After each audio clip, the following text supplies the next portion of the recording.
अब ट्रेडिंग से आगे बढ़ते हैं और मार्केट फंडामेंटल पर बात करते हैं। हमारे साथ इस समय जुड़ रहे हैं एल्केमी कैपिटल मैनेजमेंट के फंड मैनेजर और क्वांट हेड आलोक अग्रवाल। आलोक जी के पास इक्विटी फंड मैनेजमेंट में 22 सालों से ज़्यादा का अनुभव है। 2022 में एल्केमी के साथ जुड़ने से पहले इन्होंने डॉयच एसेट मैनेजमेंट, किया चोक्सी सिक्योरिटीज़ और टाटा ग्रुप के साथ भी काम किया है। और एक दो ऐसी चीज़ें आलोक जी के बारे में मैं बताता हूँ जो शायद ज़्यादा लोगों को पता ना हो। ये एक बहुत अच्छे ऑथर भी हैं, एक बहुत अच्छे कवि भी हैं और एक मैराथनर भी हैं। आलोक जी, गुड मॉर्निंग। आज सुबह सुबह कितने किलोमीटर भागे आपने? आज वीकडे होने के कारण 10 किलोमीटर ही थे। हाँ, आज 10 किलोमीटर ही किए। वैसे वीकेंड पे half marathon, right? Yes, weekend पे हाफ मैराथन। ओके। अच्छा आलोक जी, मार्केट में इस समय क्या कर रहे हैं? क्योंकि मार्केट में भी अपना खुद का मैराथन चल रहा है इस समय और पिछले कुछ दिन काफ़ी ख़राब रहे। इनफैक्ट ये अक्टूबर का महीना काफ़ी ख़राब रहा है। क्या मार्केट में एक अब थोड़ा सा इन लेवल्स पर लग रहा है कि थोड़ा रिस्क रिवॉर्ड ख़राब हो गया है, थोड़ा सा मार्केट और लंबी correction, time correction, price correction दिखा सकता है? यस, बहुत सारी चीजें वर्क कर रही है अनुज। अगर एक एक करके देखें तो अक्टूबर महीने में एफआईएस की बिकवाली भी काफी ज्यादा हुई है। मंथली नंबर कुछ 65-70 हजार करोड़ तक पहुंच चुका है, विच इज आज तक का हाईएस्ट मंथली नंबर है। अगर वैल्यूएशंस पे बात करें तो वैल्यूएशंस के ऊपर तो काफी चर्चा हो चुकी है कि मार्केट के वैल्यूएशंस हिस्टोरिकल लेवल से थोड़े हायर लेवल पे हैं। ऐसे समय में जहां पे ग्रोथ और ग्रोथ की विजिबिलिटी कम होगी, उन जगहों पे रिस्क बढ़ जाता है। तो जहां पे ग्रोथ ज्यादा अच्छी से नजर आ रही हो, क्वांटम भी अच्छा हो और सर्टेनिटी भी ज्यादा हो, उन एरियाज में रिस्क रिलेटिवली कम होता है। तो उस हिसाब से ही मेरे हिसाब से पोर्टफोलियो को एडजस्ट करना चाहिए। लेकिन यस, जहां जहां कमेंट्री नेगेटिव आ जाए या अर्निंग्स ग्रोथ कम आए, रिजल्ट्स में भी रिजल्ट सीजन ऑन है और इस बार के कंसेंसस एस्टिमेट्स को भी देखें तो पिछले क्वार्टर भी सिंगल डिजिट अर्निंग्स ग्रोथ आए थे, इस क्वार्टर भी अर्निंग्स ग्रोथ सिंगल डिजिट में आते हुए कंसेंसस नंबर्स बता रहे हैं। तो जहां पे ग्रोथ नजर आए वहां पे ही रहना बेटर होगा ऐसे समय में। जहाँ पर ग्रोथ नज़र आया। अच्छा, आज का accident of the day Bajaj auto. I don't know आप के पोर्टफोलियो में है या नहीं, या आप स्टॉक स्पेसिफिक बात कर पाएंगे या नहीं, लेकिन ओवरऑल जो कमेंट्री थी बजाज ऑटो की, उस पर आपका क्या व्यू है और इस सेक्टर पर, इस पूरे स्पेस पर इस समय क्या व्यू लेंगे आप? तो अगर हम ऑटो सेक्टर दोनों को देखें, पैसेंजर व्हीकल्स और टू व्हीलर्स काफी अच्छा कर रहे थे लास्ट 2-3 साल से। वैल्यूएशंस इन सारे टू व्हीलर स्टॉक्स की हायर साइड पे है। हायर वैल्यूएशंस की प्रॉब्लम तब तक नहीं है जब तक ग्रोथ चलती जाए अच्छे से। और जहां पे ग्रोथ पे ब्रेक लगता है वहां जाके हायर वैल्यूएशन पे क्वेश्चन मार्क आने लगता है। वही चीज हमने ऑटो सेक्टर के पैसेंजर व्हीकल्स में भी देखे। जो लास्ट 6 महीनों के डेटा आए हैं, फर्स्ट हाफ ऑफ FY25 में पैसेंजर व्हीकल्स की सेल्स ग्रोथ ऑलमोस्ट निल है, ऑलमोस्ट जीरो के बराबर है in terms of growth year on year. तो फेस्टिव सीजन अक्टूबर महीना है, अक्टूबर महीने के सेल्स पे काफी कुछ डिपेंड करेगा कि two wheelers and four wheelers ये अपने ग्रोथ नंबर्स को वापस ला पाते हैं या नहीं। इन्वेंट्री लेवल्स एक बहुत इंपॉर्टेंट डेटा पॉइंट होता है कोई भी कंज्यूमर ड्रिवन स्टॉक्स में। एंड इनमें अगर inventory level all time high पे है in terms of passenger vehicles, कुछ रफली 70-75 दिन की इन्वेंट्री रखी है, तो इनका लिक्विडेट होना और हायर ग्रोथ आना फेस्टिव सीजन में ज्यादा जरूरी होता है। नहीं तो लोअर ग्रोथ के साथ हायर वैल्यूएशंस भी करेक्ट होने लगते हैं।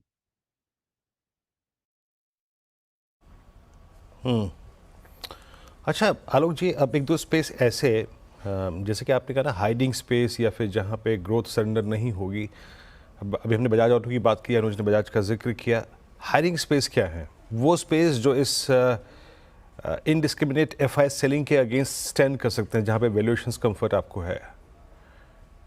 वीरेंद्र, मैं फिर कहूंगा कि मुझे कंफर्ट इस वक्त वैल्यूएशन कंफर्ट बाजार में बहुत कम जगहों पर है। ऐसे में बाजार में आपको ज्यादा कंफर्ट होने चाहिए जहां पे ग्रोथ विजिबिलिटी ज्यादा हो। एंड माने या ना माने, हम लोग डेटा तो यही कहता है दैट ये जो साइकिल है वो काफी हद तक कैपेक्स ड्रिवन साइकिल है, कैपेक्स ड्रिवन ग्रोथ साइकिल है। एंड अगर हम बैलेंस शीट को भी एनालाइज करें तो कॉर्पोरेट इंडिया की बैलेंस शीट काफी स्ट्रांग नजर आती है। डेट इक्विटी रेशियो भी डिकेडल लो पे है, आरओई डिकेडल हाई पे है। गवर्नमेंट की बैलेंस शीट काफी बेटर है और कैपेक्स पे उनका फोकस है। तो इसलिए डोमेस्टिक सिक्लिकल्स काफी अच्छा कर रहे हैं और आगे भी अच्छा करेंगे। एंड इसलिए उस स्पेस में ग्रोथ ज्यादा अच्छे से नजर आती है। मोस्ट ऑफ द इंडाइसेस में जहां पे 10-12% की ग्रोथ आना मुश्किल हो रखा है, डोमेस्टिक सिक्लिकल्स में काफी एरियाज ऐसे हैं, स्पेशली जैसे कि पावर हुआ, या प्रीमियम रियल एस्टेट है, कंज्यूमर डिस्क्रिशनरी स्पेस में जैसे कि रिटेल जैसी स्पेस है, इलेक्ट्रॉनिक मैन्युफैक्चरिंग जैसी स्पेसेस हैं और डिफेंस जैसी स्पेसेस हैं, यहाँ पे काफी हद तक ग्रोथ हायर डबल डिजिट्स में भी रह सकती है। तो उन एरियाज में लॉन्गर टर्म प्रॉस्पेक्ट्स बेटर होता है। यस, कई बार नियर टर्म में स्टॉक ज्यादा चल चुके होते हैं, लेकिन इन स्पेसेस में ग्रोथ विजिबिलिटी काफी ज्यादा है। वैल्यूएशंस पूरे मार्केट में ऑन हायर साइड है, इससे सस्ता और बहुत हायर ग्रोथ दो कॉम्बिनेशन मिलना थोड़ा मुश्किल है।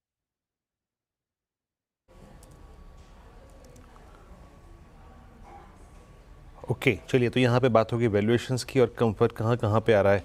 अच्छा, एक और चीज़ है, स्पेशली चाइना ने जब से स्टेब्लिश को शुरू किया था उस वक्त एक आम धारणा सी बन गई थी कि now we have to focus on metals पे थोड़ा फोकस कीजिए। अभी आलोक जी, आपका इस पूरे कमोडिटीज़ के चंक पे, आई मीन चाहे वो मेटल्स हों, चाहे ferrous, non ferrous, even you can include gold as well, then we have chemical, पूरी की पूरी बास्केट, इस पे आपका टेक क्या है इस वक्त? आपका कहना बिल्कुल सही है। जब चाइना ने स्टिमुलस अनाउंस किया, China most of the commodities में, बेहतर वो केमिकल्स हो या मेटल्स हो, most of the commodity space में 50% से ज्यादा का प्रोड्यूसर भी है, 50% से ज्यादा का कंज्यूमर भी है। और वहां पे अगर जोर से स्टिमुलस देती और ज्यादा क्वांटिफाइड नंबर रहते तो डिमांड बढ़ने के चांसेस थे, जिसके वजह से कुछ उन सेक्टर्स में उछाल भी देखा गया पिछले कुछ दिनों में। लेकिन जब उनके स्टेटमेंट्स आए चाइना के, तो मार्केट पॉसिबली और ज्यादा क्वांटिफाइड नंबर्स और ज्यादा बड़े नंबर्स एक्सपेक्ट कर रहे थे, तो उस हिसाब से नंबर्स नहीं आए हैं। तो अगर वहां पे डिमांड जोर से राइज करती है, so then definitely metal and chemical space में डिमांड जरूर बढ़ेगी एंड इन्वेंट्री जरूर कम होंगे। बट ऐसा कुछ बहुत क्लियरली एज ऑफ नाउ तो नजर नहीं आ रहा। डेफिनेटली एक बात जरूर समझ में आया कि चाइना के एडमिनिस्ट्रेशन, उन लोग कोशिश कर रहे हैं कि अपनी कंट्री को रिवाइव कर सके in terms of growth numbers. And अगर वो और मजबूत स्टेप्स लेते हैं तो वहां के हायर डिमांड चाइना में जब बढ़ेगी, जीडीपी ग्रोथ वहां जब बढ़ेगी, तो मेटल्स एंड केमिकल्स पे पॉजिटिव असर तब पड़ेगा। एज ऑफ नाउ नजर नहीं आ रहा। ओके। लार्ज कैप आईटी, यहाँ पर अब क्या व्यू बनेगा आलोक जी? क्योंकि टीसीएस के नंबर्स आए, थोड़े से डिसअपॉइंटिंग थे, लेकिन आज इन्फोसिस के भी नंबर्स आएंगे। लेकिन एक चीज़ तो क्लियर है कि ये स्पेस जो है ये आउट परफॉर्म कर रही है रिलेटिवली, और पिछले कई महीनों से एक्चुअली आउट परफॉर्म कर रही है। ये सनोज पिछले 3-4 महीने से डेफिनेटली काफी आउट परफॉर्म कर रही है। लेकिन अगर मैं सेक्टर को, स्पेशली पूरे सेक्टर को अगर कंबाइन करके देखूं, तो आईटी सर्विसेज सबसे बड़ा पार्ट होता है आईटी सेक्टर में। और इस सेक्टर में, इस सेगमेंट में ग्रोथ ज्यादा नहीं। अगर मैं ब्रॉडर आईटी सर्विसेज कंपनीज को कंबाइन कर दूं, तो ये 10-12% की अर्निंग्स ग्रोथ लाना इनके लिए थोड़ा डिफिकल्ट हो रखा है। और पिछले 2, 5, 10 साल की भी अर्निंग्स ग्रोथ देखूं, तो अगर ये 10-12% से ऊपर नहीं आ पा रही। हालांकि हो क्या रहा था प्रीवियस डिकेड में, जब ये 10-12% अर्निंग्स ग्रोथ देते थे, उस वक्त में ओवरऑल कॉर्पोरेट इंडिया या बीएसई 500 जैसे सेगमेंट की अर्निंग्स ग्रोथ केवल 6% होती थी। तो 6% मार्केट ग्रोथ के अगेंस्ट में इनकी 10-12% growth without any debt on balance sheet और हाई आरओई पे बड़ा अच्छा लगता था। लेकिन आज ये 10-12% ग्रोथ ऐसे टाइम पे है जबकि ओवरऑल मार्केट ग्रोथ 15% पे है। आरओईज ओवरऑल मार्केट के इंप्रूव हो चुके हैं। इस वजह से रिलेटिव बेसिस पे इनकी अर्निंग्स ग्रोथ हायर नहीं है। और वैल्यूएशन, आज जहां निफ्टी कुछ 21-22 पी के रेशियो पे ट्रेड होती है, निफ्टी आईटी इंडेक्स कुछ 28-29 टाइम्स पे ट्रेड होती है, तो मार्केट से 40% प्रीमियम पे आप ट्रेड हो रहे होंगे एज ए सेक्टर। लेकिन अगर अर्निंग्स ग्रोथ मार्केट से कम हो तो रिलेटिव अट्रैक्शन थोड़ा कम हो जाता है। एट द सेम टाइम इसी सेक्टर के अंदर जो रिलेटिवली स्मॉलर पार्ट्स है, जैसे प्रोडक्ट कंपनीज है, एक इंजीनियरिंग रिसर्च डेवलपमेंट कंपनीज हैं, उन एरियाज में ग्रोथ ज्यादा बेटर है। बट वो मेन इंडेक्स में नजर कम आते हैं क्योंकि उनकी साइज उतनी बड़ी नहीं। नहीं, बिल्कुल। सिंस आपने बात की रिलेटिव वैल्यूएशंस की, एक स्पेस जहां पर एटलीस्ट रिलेटिव वैल्यूएशन कंफर्ट है लेकिन शायद ग्रोथ को लेकर रिस्क है, वो है लार्ज प्राइवेट बैंक्स। यहाँ पर अब आप अपने पोर्टफोलियो में क्या ऐड कर रहे हैं या ट्रिम कर रहे हैं पोजीशंस?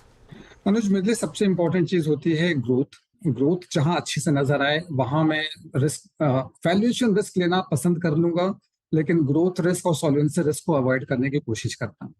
तो प्राइवेट बैंक्स का जहां तक सवाल है, जो 3 मेजर फैक्टर होते हैं बैंक्स में देखने के लिए: credit growth, net interest margin और क्रेडिट कॉस्ट। ये तीनों चीजें काफी समय के बाद पिछले 2-3 साल बहुत बहुत अच्छे रहे इन प्राइवेट बैंक्स के लिए। आगे चल के ये तीनों चीजों का साथ में अच्छा होना बहुत मुश्किल है।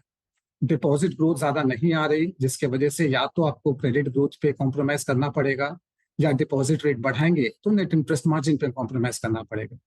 At the same time credit cost इतनी लो हो चुकी है कि अगर वहां कुछ भी चेंज होता है ऑन अ हायर साइड तो वो नेट इनकम पे इम्पैक्ट करता है। साथ ही साथ जो पर्सनल लोन्स, अनसिक्योर्ड लोन्स होते हैं, जो कि हायर मार्जिन बिजनेस होते हैं बैंक्स के लिए, गिवन के रेगुलेटर के, आरबीआई के जो कमेंट्स आए हैं और उस पर हमने थोड़ा स्लो डाउन ऑन देखा है पर्सनल लोन्स पे, तो आपके हायर मार्जिन प्रोडक्ट पे अगर हायर ग्रोथ नहीं आ रही जितो जो पास्ट में थी, तो ओवरऑल नंबर्स बहुत हायर ग्रोथ न आने के चांसेस थोड़े कम दिखते हैं।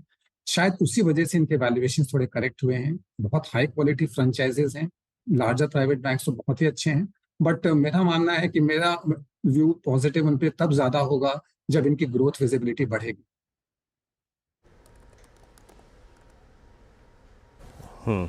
अच्छा, एक स्पेस और जिसको मैं यहाँ पे थोड़ा सा वो कमोडिटीज़ के अंतर्गत ही आता है उसको रीड करना चाहूँगा आपके थ्रू, वो है सीमेंट। और इसी मंच पे हमने काफ़ी कॉरपोरेट से, काफ़ी कंपनियों से बात करी, वो बहुत अच्छे प्राइसिंग एनवायरनमेंट के बारे में बात नहीं कर रहे हैं एज ऑफ नाउ, अभी भी quite flat growth, I mean 7 to 8% की। ऐसे में सीमेंट को क्या कंसिडर करना चाहिए क्या? तो इसको एक थोड़ा हिस्ट्री के हिसाब से भी चलते हैं। लास्ट सेवरल इयर्स में एक सीमेंट एक ऐसी कमोडिटी है जिसको हम इंपोर्ट तो नहीं कर सकते, तो ये डोमेस्टिक प्रोडक्शन से होता है, कम से कम इंपोर्ट का रिस्क और कंपटीशन नहीं होता वहाँ पे। इंफ्रास्ट्रक्चर स्पेंड काफी ज्यादा हो रही है, तो खपत तो काफी है और डिमांड भी अच्छी खासी है। लेकिन कई बार ऐसा होता है कि एक सेक्टर में कोई बड़ा प्लेयर आए और उसको मार्केट शेयर गेन करना हो, तो ओवरऑल प्राइसिंग जो स्टेडी रहती थी उतनी स्टेडी रह नहीं पाती। और ये चीज हमने देखी थी सीमेंट सेक्टर में। एक खासियत थी कि पूरे जो प्रीवियस दशक भी रहा उसमें प्राइसिंग डिसिप्लिन इतनी अच्छी थी जिसके वजह से इनके ग्रोथ नंबर्स अच्छे आते थे, आरओईज नंबर अच्छे आते थे, उनकी वैल्यूएशन भी एक्सपैंड कर गई। और जो भी आपने पॉइंट एकदम टच किया, बिकॉज कई बार बड़ा प्लेयर आने से उसको मार्केट शेयर गेन करना होता है, एंड ऐसे में प्राइसिंग डिसिप्लिन रह नहीं पाती, जिसके वजह से ग्रोथ नंबर्स एंड आरओईज दोनों सफर कर जाते हैं। वही चीज, वही कंसोलिडेशन इस सेगमेंट में अभी चल रहा है। मेरा मानना है दैट कुछ टाइम और पॉसिबली ये ऐसे कंसोलिडेट कर सकते हैं, लेकिन विथ हायर कैपेक्स जो गवर्नमेंट भी कर रही है एंड इंडस्ट्री की यूटिलाइजेशन इंडिया में ओवरऑल जो बैंक आरबीआई रिलीज करती है करीब 75% से ऊपर ऑलरेडी है। तो मेरा मानना है दैट प्राइवेट कैपेक्स भी ऑलरेडी कुछ कुछ सेगमेंट्स में चालू हो गया है, बाकी सेगमेंट्स में भी जुड़ने वाला है। तो सीमेंट आउटलुक काफी पॉजिटिव है। जब तक प्राइसिंग डिसिप्लिन आने लग जाए तो इनकी अर्निंग्स ग्रोथ आउटलुक भी बढ़ जाएगी। ओके, चलिए, आलोक जी बहुत बहुत शुक्रिया आज हमारे साथ जुड़ने के लिए और हमसे इन टॉपिक से बात करने के लिए। आगे भी आपसे होपफुली हम मार्केट के ऊपर काफ़ी कॉन्वर्सेशन करेंगे। आज के लिए बहुत बहुत शुक्रिया हमारे साथ जुड़ने के लिए।